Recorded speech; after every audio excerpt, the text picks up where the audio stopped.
우리가 사는 이 세상, 기쁘고 고마운 일보다는 아픔과 고난과 고통이 더 많은 세상인 것 같습니다. 생로병사가 있고 재난이 있고 또 고통이 있고, 이것이 한 개인에만 국한된 것이 아니라 세계적으로, 민족적으로, 가정적으로 꼬리를 물고 일어나는 삶의 모습을 보면서 기쁨과 감사보다는 고통과 고난이 더 우리 마음속에, 우리의 삶 가운데 많이 있음을 경험하게 됩니다. 이 시간에도 전 세계적으로 코로나 바이러스로 인하여 고통당하는 사람이 얼마나 많은지 모릅니다.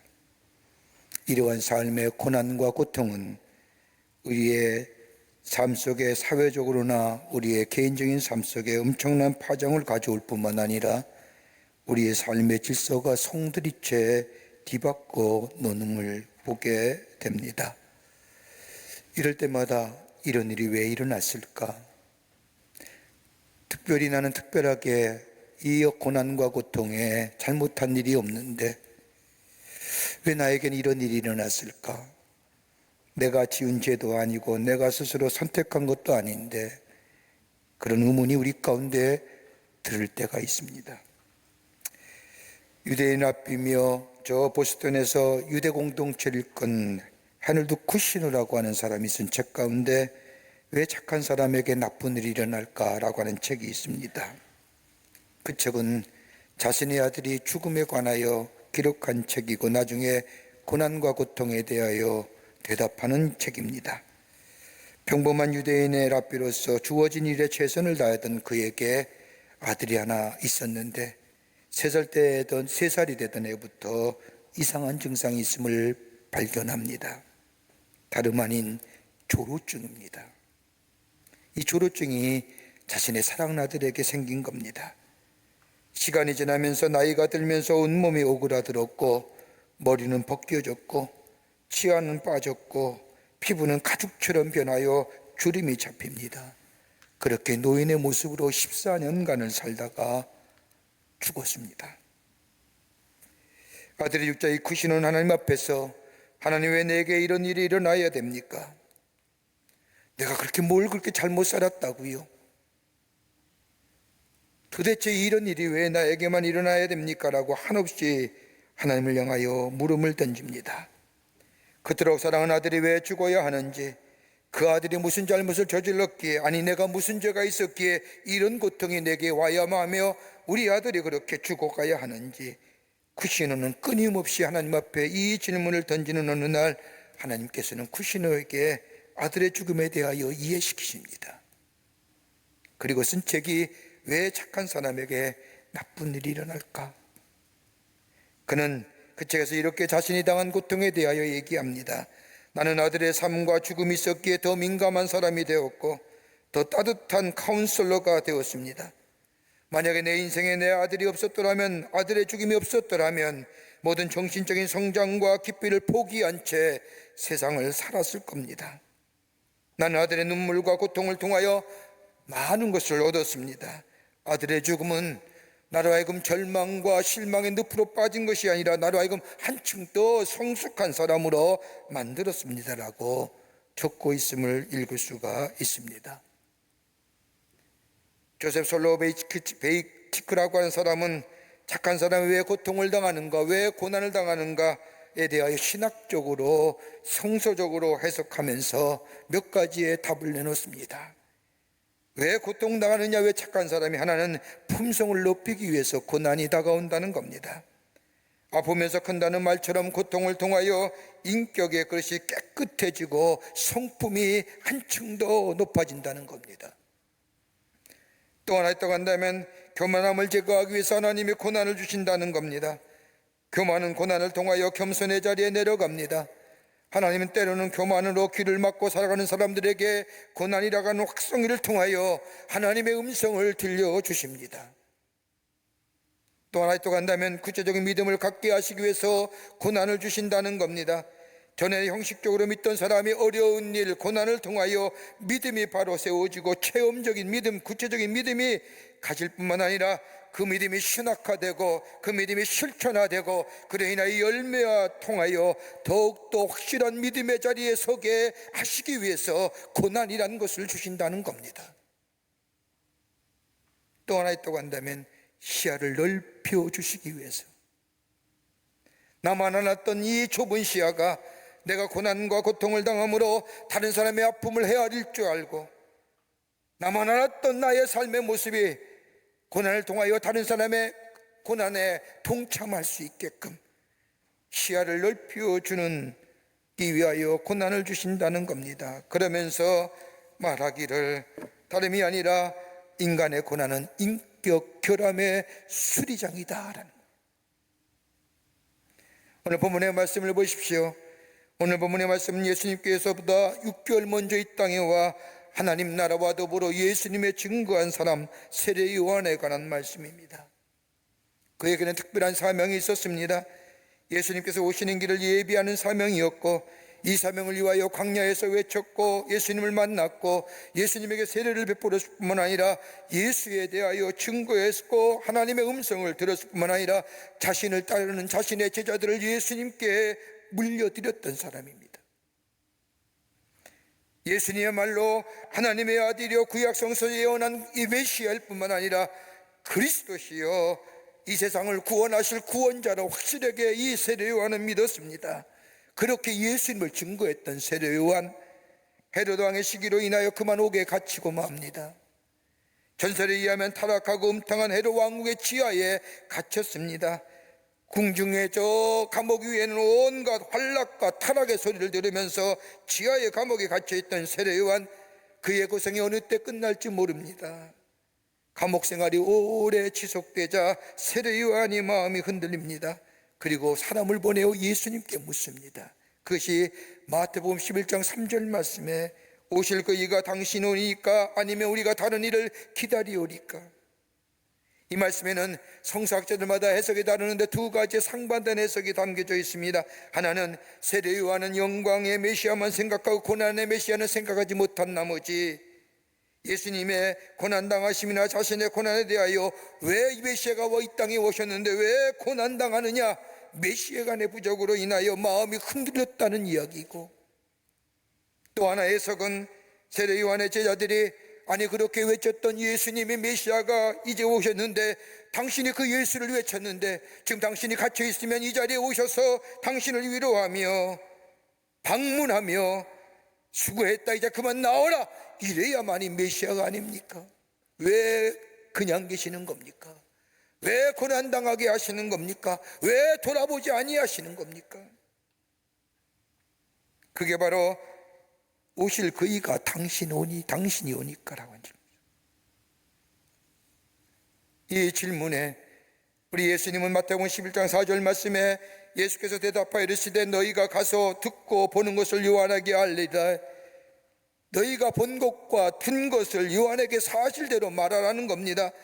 본 것과 들은 것이 뭘까요? 11장 5절 말씀에 예수님의 행하신 일, 즉 소경이 눈을 뜨고 앉은 뱅이가 일어서고 묻는 병이 깨끗해지고 죽은 자가 살아나는 이적과 표적의 기사. 여러분, 무엇으로 이루어진 걸까요? 믿음 안에서 이루어진 것. 네가 본 것 들은 것을 저 세례 요한에게 전하면서 5절 말씀에 보면 가난한 자에게 복음이 전파된다라고 말할 뿐만 아니라 6절에 와서는 누구든지 나로 말미암아 실족하지 않은 자는 복이 있도다라고 하며 말씀을 맺습니다. 5절 말씀과 6절의 말씀을 함께 엮어서 연결해서 이야기하면 가난한 자에게 복음이 전파되니 실족하지 말지어다. 오실 이가 당신이 오니까 우리가 다른 일을 기다리오리까. 옥에 갇힌 세례 요한이 자신의 고난의 부당성, 왜 내가 고난당하는지, 왜 내가 아픔을 당하는지 그 이유에 대하여 알고 싶었던 이 세례 요한, 그러기에 당신이 계시면 내 고난과 내 이 고통이 끝날 줄 알았는데 당신이 오시면 이 고난은 끝이라고 생각했는데 아직 이 여성이 계속되는 이 고난의 아픔 속에 당신은 구원자이신데 왜 안 구해주셨고 뭐하고 계십니까? 우리가 다른 사람 구해야 됩니까? 나는 이 요한의 질문에 아니다. 가난한 자에게 복음이 전파되니 실족하지 말아라 그랬다. 오늘 우리가 당하는 고난의 삶들, 이유 없이 고난당하는 것도 있고 이유 있는 고난도 있고, 우리의 삶은 어떻게 보면 기쁨과 감격과 행복보다는 고통과 고난과 아픔의 삶이 더 우리의 삶에 차지하는 우리의 인생의 여정들, 어떻게 해석할 수 있을까요? 내가 잘못해서 내가 전한 과오로 인해서 얻어진 고난이라면 얼마든지 그래 내가 잘못했지. 근데 그렇지 않을 경우에 어떻게 해석될 수 있을까요? 오늘 성경은, 우리 주님은 이 얘기하시는 거예요. 첫째로 가난한 자에게 복음이 전해진다는 거예요. 예수님이 말씀하신 가난한 자라는 게 어떤 의미일까요? 성경에 말씀하면 가난한 자라는 표현이 여러 곳에서 나오는데 처음으로 나오는 말씀은 마태복음 5장의 산상수훈에 나오는 말씀입니다. 마태복음 5장 3절의 말씀을 보면 심령이 가난한 자는 복이 있나니 천국이 그들의 것이며 라고 예수님의 제자들에게 말씀하십니다. 마태복음에서만 가난한 자가 나온 것이 아니라 누가복음 6장 20절의 말씀을 보면 너희 가난한 자는 복이 있나니 하나님의 나라가 너희의 것이며 라고 예수님이 말씀하십니다. 심령이 가난한 자와 그냥 가난한 자는 다른 겁니다. 그냥 가난한 자는 헬라어로 푸토코스라고 얘기하는데 이 단어의 본래 의미는 궁핍한 사람, 다른 사람으로부터 도움을 구해야만이 살 수 있는 사람. 그러니까 누가복음에 나타난 가난한 자는 외적인 상태로서의 다른 사람으로부터 도움받아야 살 수 있는 사람, 외적으로 어렵고 형편인 어려운 사람을 가리키는 이야기라고 할 수 있습니다. 그런데 마태복음 5장의 말씀에 가난한 자라고 얘기하는 이 말씀의 앞에 보면 심령이 가난한 자, 그냥 가난한 것이 아니라 심령이 가난한 자라고 얘기합니다.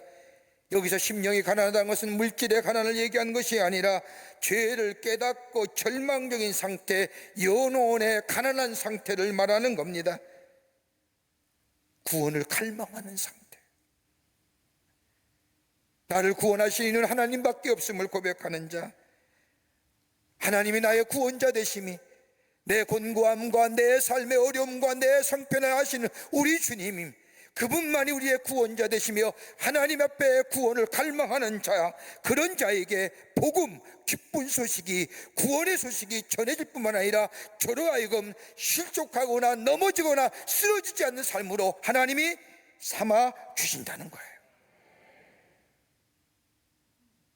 땅의 것에 구원을 삼는 것이 아니라 우리의 구원은 하나님께만 있습니다.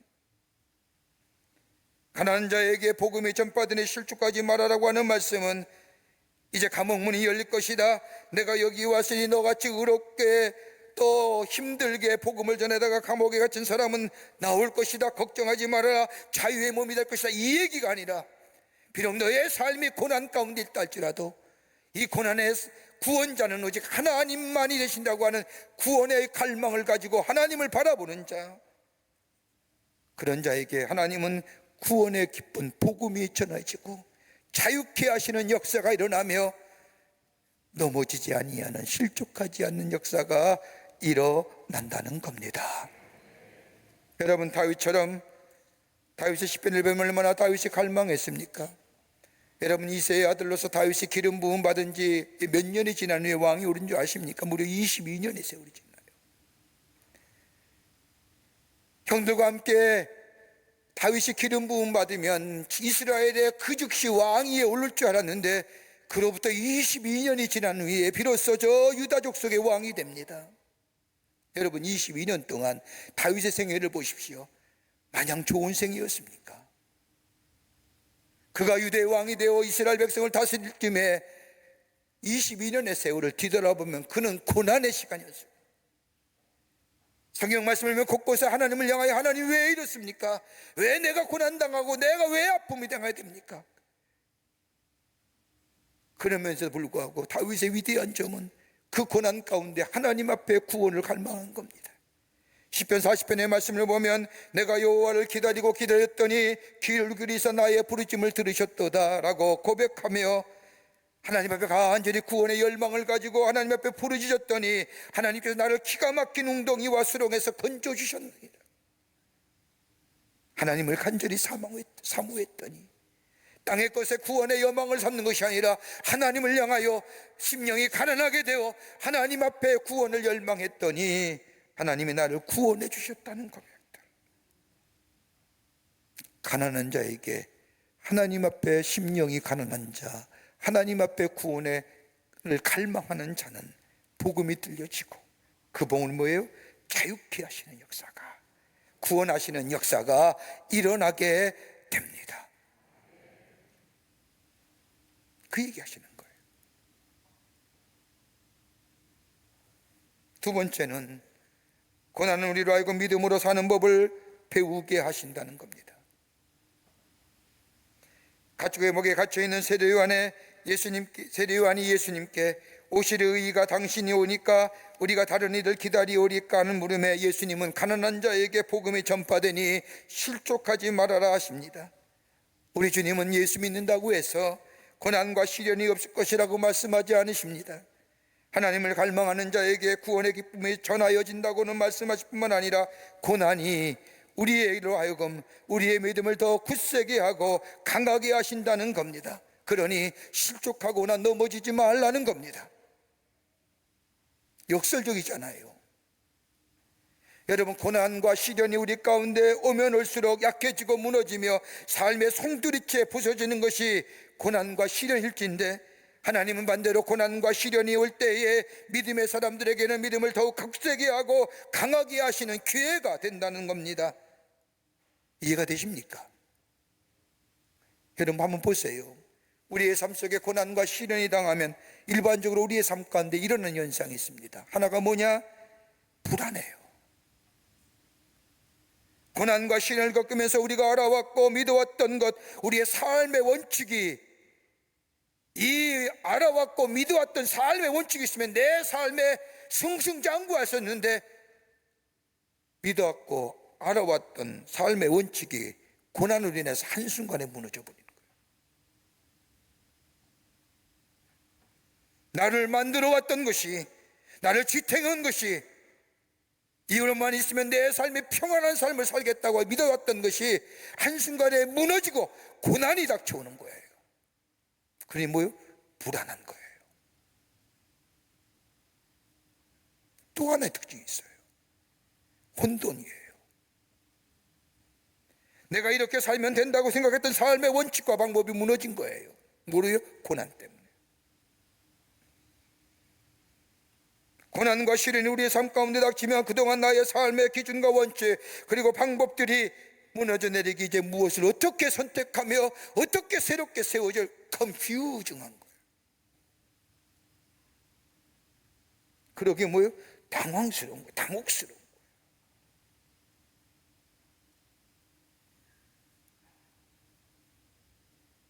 또 하나의 특징이 있죠. 나를 진지하게 돌아보잖아요. 고난과 고통이 당하면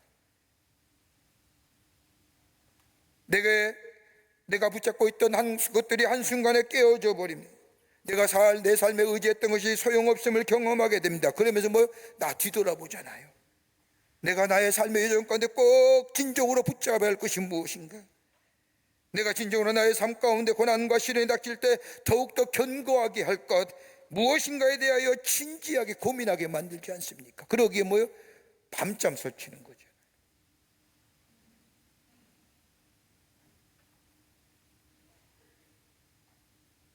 내가 진정으로 붙잡고 살아갈 것이 무엇인가에 대하여 진지하게 고민하게 된다는 겁니다. 여기에 뭐가 일어나요?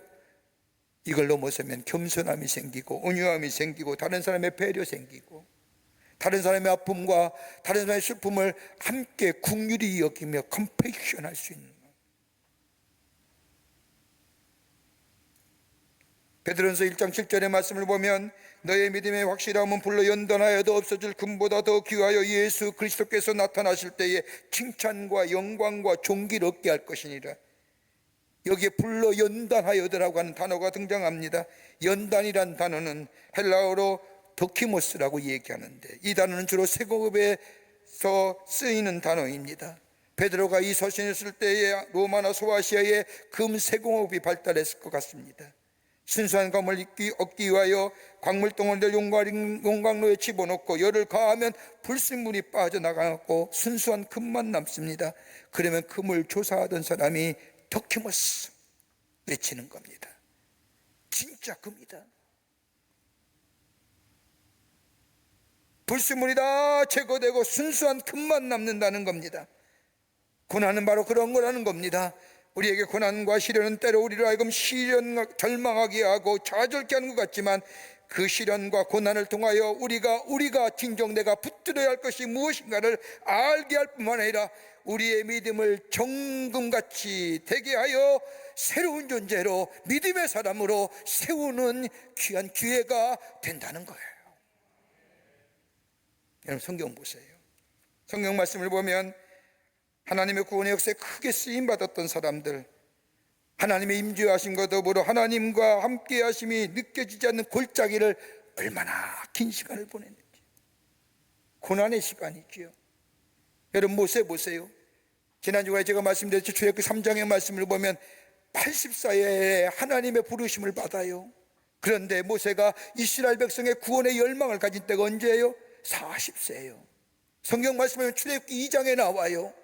출애굽기 3장에 성경 장수는 한 장밖에 안 되지만 그 시간의 역사가 뭐예요? 무려 40년이에요. 모세는 40년을 살면서 아무런 생각 없이 살았을까요? 한 번도 자신의 삶에, 자신의 고난에, 자신의 아픔에 한 번도 질문하지 않았을까요? 하나님, 왜 그렇습니까? 내가 왜 고난 닥쳐야 됩니까? 내가 왜 이렇게 아침에 일어나 아무런 의미 없이 저 양떼를 물고 저 이골짜기 겨울짜기 달리다가 저녁이 되면 다시 들어와야 돼? 이것이 내 삶의 전무입니까? 하나님, 내가 왜 이런 고난 당해야 됩니까? 내가 잘못했습니까? 하나님, 내게 이스라엘 백성의 구원에 대한 뜨거운 열망이 있었기에 우리나라 우리 백성이 저 애굽의 사람에게 아픔을 당하는 모습을 보고 내가 참지 못해서 주먹질한 것은 내 죄지만, 근본적으로 생각하면 하나님이 이스라엘 구원, 내 백성의 구원하는 열망을 당신이 나에게 심어준 거 아닙니까?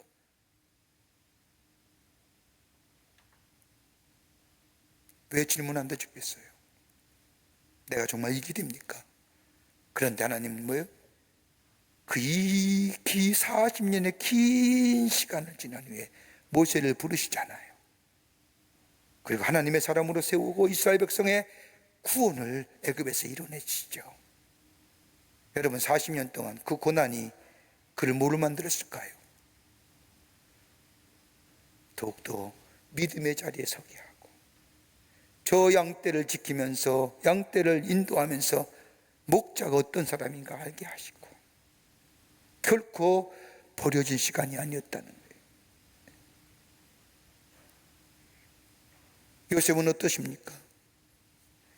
형들의 모함을 인하여 구덩이에 빠져 애굽으로 팔려간 17살 나이에 형들 몇 년이 만나 22년이 지난 41살에 만나요. 39살에 22년의 세월이 어떤 세월이었어요? 좋은 시절이었나요? 고난의 시간이었지요. 그런데 그는 뭐예요? 그의 삶에 노예로 팔려가며 저 보디발의 시종으로 들어가며 저 애굽의 그 삶 속에서 그가 변하지 않던 건 뭐예요? 믿음의 자리에 있고, 고난과 어려움이 닥칠 때마다 믿음의 자리에 더욱더 견고히 서가는 자.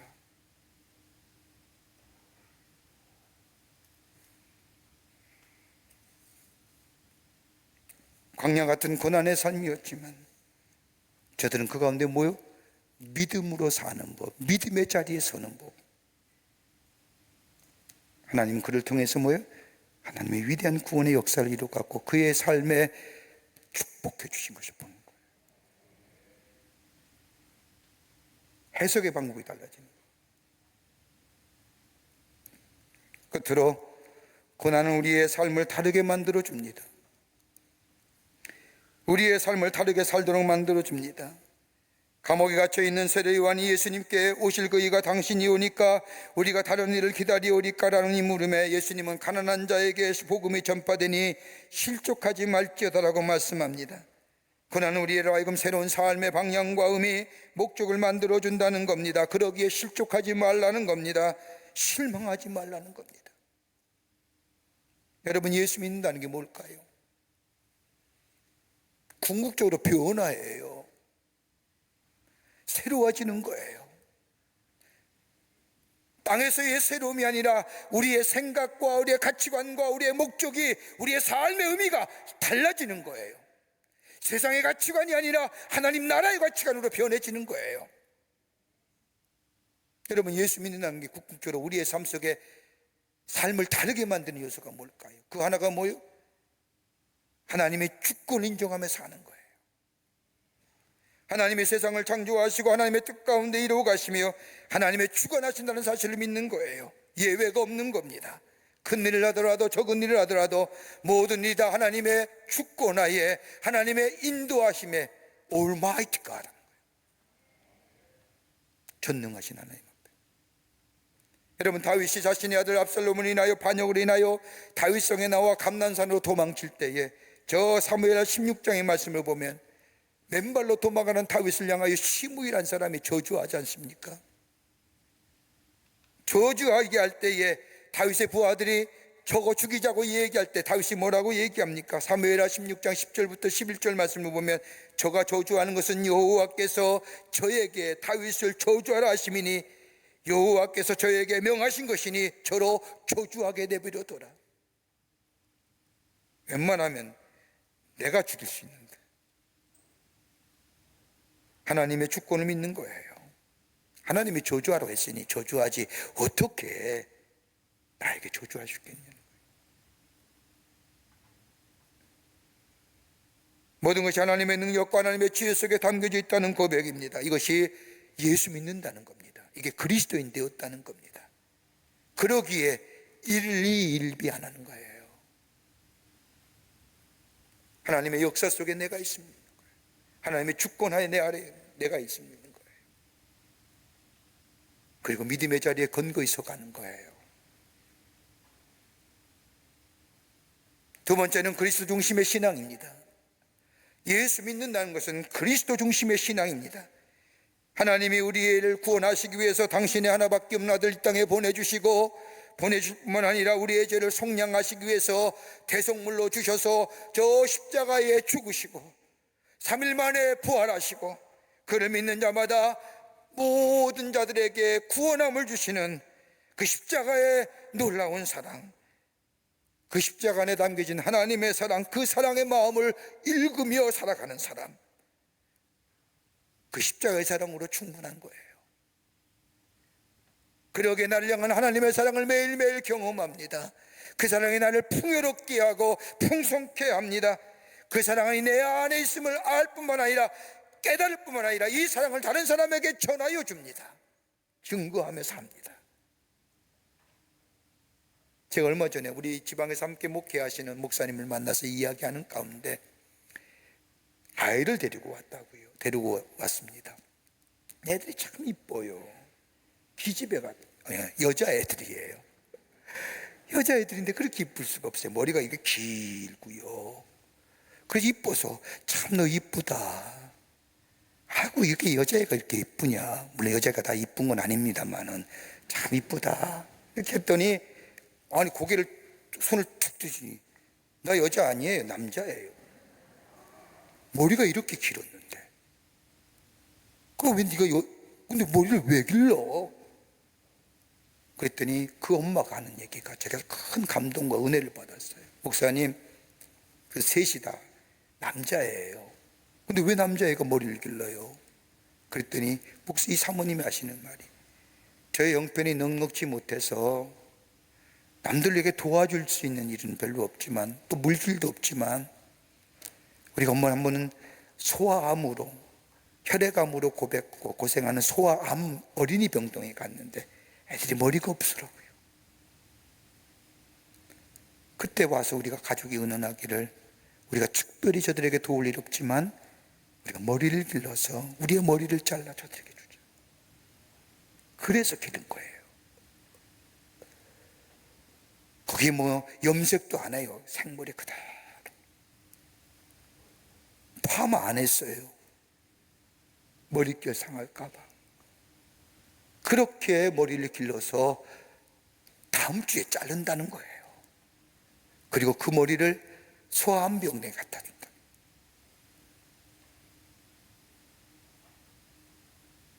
쉬운 일이 아니잖아요.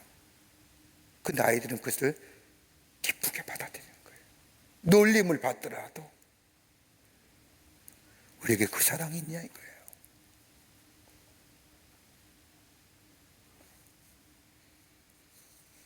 또 하나 또 한다면 구원론적인 가치관으로 사는 겁니다. 예수 믿는다는 것은 구원론적인 가치관입니다. 모든 역사는 하나님의 백성을 구원하시기 위해 이루어지는 것, 전쟁도 재난도 여러 가지 고난 또한 하나님의 백성을 구원하시기 위해서, 당신의 사랑하는 백성을 구원하시기 위해서 모든 일이 일어남을 깨닫는 자가 그리스도인이라는 거예요. 우리가 당하는 고난도 그것이 개인이거든, 그것이 공동체적이거든, 하나님 우리를 구원하시기 위한 하나님의 거룩한 역사의 이루님을 내가 믿는 거예요. 여러분, 번영도 자유도 평화와 평등 정의 다 소중합니다. 근데 가장 중요한 게 뭐예요? 구원이에요. 구원받아야 영생 얻어요. 구원받아야만이 천국 가요. 구원받지 않는 자는 결코 천국 못 가요. 그 구원의 가치관적인 것이 구원론적 가치관입니다. 하나 더 있다고 한다면 예수 믿는다는 것은 다르게 사는 건데, 그 다르게 사는 원동력이 뭐냐? 하나님의 사랑을 구체적으로 느끼며 사는 거예요. 평온할 때도 고난이 올 때에도 변함이 없인 하나님의 사랑을 체험하며 사는 거예요. 이런 일 봐도 하나님이 나를 사랑하시는구나, 변함이 없으신 하나님의 사랑을 느끼며 사는 것. 여러분, 하나님의 사랑을 잘 표현하는 단어 하나 있다고 한다면 히브리어의 헤세드입니다. 헤세드라는 구약성서에 무려 250번이 나오는데 이 단어의 정확한 해석이 나오지 않습니다. 다만 가장 근접한 해석은 하나님의 자비로우심과 하나님의 신실하심. 이 헤세드라는 단어는 하나님의 사랑을 표현하는 단어인데 그 단어의 속성은 하나님의 자비하심, 하나님의 멀시, 신실하심, honesty 하는 거예요.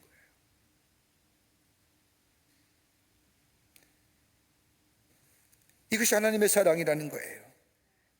관계적인 의미로서는 충성스러우신 하나님 사의 사랑, 시간적 의미로서는 그 사랑의 지속성 얘기하는 거예요. 하나님께서는 인간의 반응에 상관없이 당신의 백성을 충실하게 사랑하실 뿐만 아니라 인간의 처한 환경이 어떠하든지 지속적으로 당신의 백성을 사랑하신다는 겁니다. 이것이 헤세드, 그 사랑을 느끼며 사는 거예요. 고백하며 사는 거예요. 여기 우리의 삶에 생각이 달라지는 거예요. 가치관이 달라지는 거예요. 보는 것이 달라지는 거예요. 오늘 세례요한이 묻습니다. 오실 거이가 당신이 오니까 나 이렇게 고난당하는데 왜 구해주질 않습니까? 우리가 다른 사람을 기다립니까? 나의 이 고난과 고통을 구해줄 다른 사람을 내가 기다려야 합니까? 이 질문에 예수님은 가난한 자에게 복음이 전파되느니 실족하지 말지어다. 구원은 하나님께 오는 거예요. 하나님께 구원의 열망을 가지고 믿음의 자리에 더 굳건히 서고, 그리고 하나님 나라의 가치관으로 살아가는 삶, 이것이 우리에게 고난이 당하는 이유요, 이것을 넘어설 때 우리는 하나님의 살아계심과 더불어 하나님의 은혜 안에서 복된 삶, 복된 걸음으로 살아가게 되는 줄 믿습니다. 이런 믿음의 주인공 되시는 여러분과 저와 되시기를 주의 이름으로 축원합니다. 살아서 역사하시는 전능하신 하나님, 주께서 베푸신 은혜와 사랑을 생각할 때 감사를 드립니다. 우리의 삶에 어려움과 고난과 역경이 온다 할지라도 우리의 믿음의 자리에 서서 구원을 주신 이는 하나님이신 줄 믿고 구원의 열망을 가지고 하나님을 바라보는 자 되게 하시며, 더욱더 믿음의 자리에 굳건히 서게 할 뿐만 아니라 그로 인하여 우리의 삶의 생각과 가치관과 태도가 바뀌어져 하나님 앞에 영광을 돌리는 살아계신 하나님을 증거하는 저희들의 삶으로 삼아 주시옵소서. 세상이 참 어렵습니다. 많은 자들이 고난당하고 고통 가운데 있습니다. 주님의 사랑으로, 헤세드의 사랑으로 구원하여 주시옵소서. 성령이 도우실 줄 믿으며 예수님의 이름으로 기도하옵나이다. 아멘.